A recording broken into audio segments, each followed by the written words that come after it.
பாருங்கள், இந்த பயிரில் வந்து அதிக அளவில் பாசி படிஞ்சிருக்கு. கவனிச்சிங்கன்னா தெரியும். இப்போ தண்ணி வச்சுருக்கோம். தண்ணி வச்சுட்டு இப்போ வந்து நம்ம வந்து காப்பர் சல்ஃபேட்டை வந்து பயன்படுத்தி இந்த பாசியை கட்டுப்படுத்த போகிறோம். அது எப்படின்னு இனிமேல் பார்ப்போம்.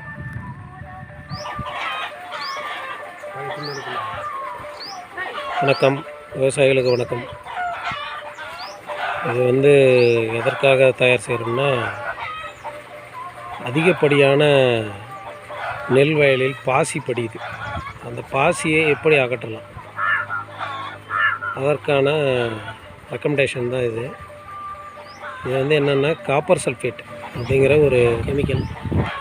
இதை வந்து என்ன பண்ணுறோம்னா, நம்ம வந்து தனித்தனி பைகளில் 1 கிலோவை 1/4 கிலோவாக பிரித்து அதை மணலில் கலந்துக்கிட்டு அதை வந்து இப்போ இந்த மாதிரி துணியில் வச்சு கட்டி வயலில் போட போகிறோம். அங்கங்கே ரேண்டமாக நம்ம வந்து வயலில் போடும்போது அந்த பாசி நாளடைவில் கரைஞ்சிரும்.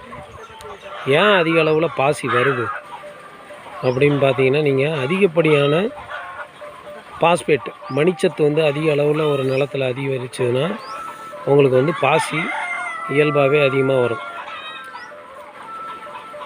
முக்கியமாக வந்து டிஏபி அதிக அளவில் பயன்படுத்துறது, ஃபேக்டம்பாஸு இந்த மாதிரி உரங்களை அதிக அளவில் பயன்படுத்தும் போது ஏற்கனவே நிலத்தில் வந்து பாஸ்பேட்டோட சத்து வந்து அதிகமாக இருக்கும். அதனால தான் அந்த பாசி அதிகமாக வரும். மேற்கொண்டு இப்போ வந்து இதை நம்ம பயன்படுத்த போகிறோம். நன்றி.